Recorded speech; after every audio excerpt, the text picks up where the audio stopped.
My name is Caitlin Reese. And my name is Sam Reese.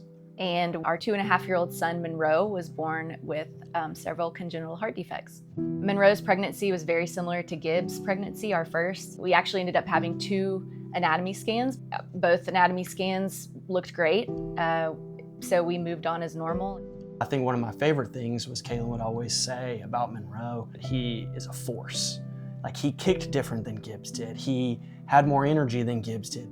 Monroe was born and placed on my chest. The nurse and Sam sensed that there was some lethargy and his coloring was a little off. To me, looking at him, I was like, that's not him. Pretty soon after, the respiratory team came in and they said, Monroe's not breathing well, we're gonna take him back to the NICU.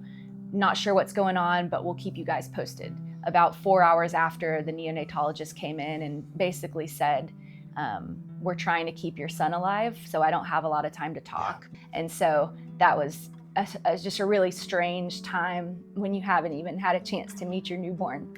And to see him in a box, intubated and not well, it's really scary.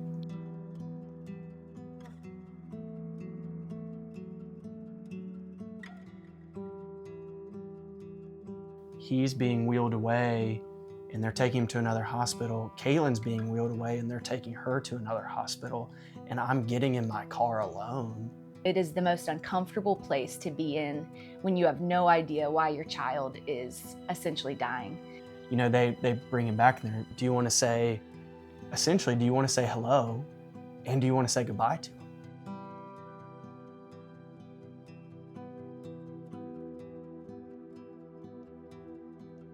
And so a doctor finally came into our room and said, we know what's going on with your child. He has what's called transposition of the great arteries. I had never heard those words before.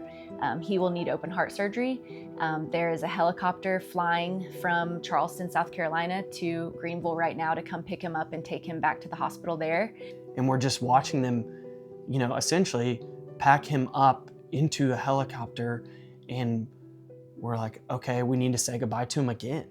That drive from Greenville to Charleston was truly the longest drive of my life. We had to stop halfway so I could handle things postpartum because I had had a baby, less than 24 hours, and he's in a helicopter.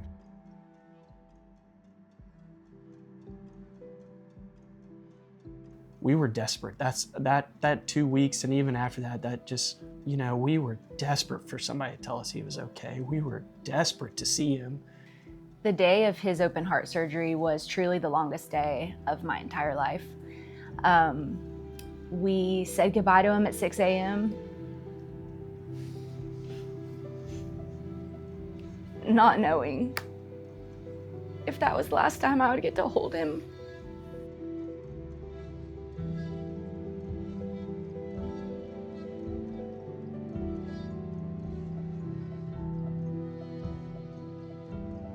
ECMO is a blessing, but also really scary because it's the last line of defense. So while we were incredibly thankful for that option, we were terrified.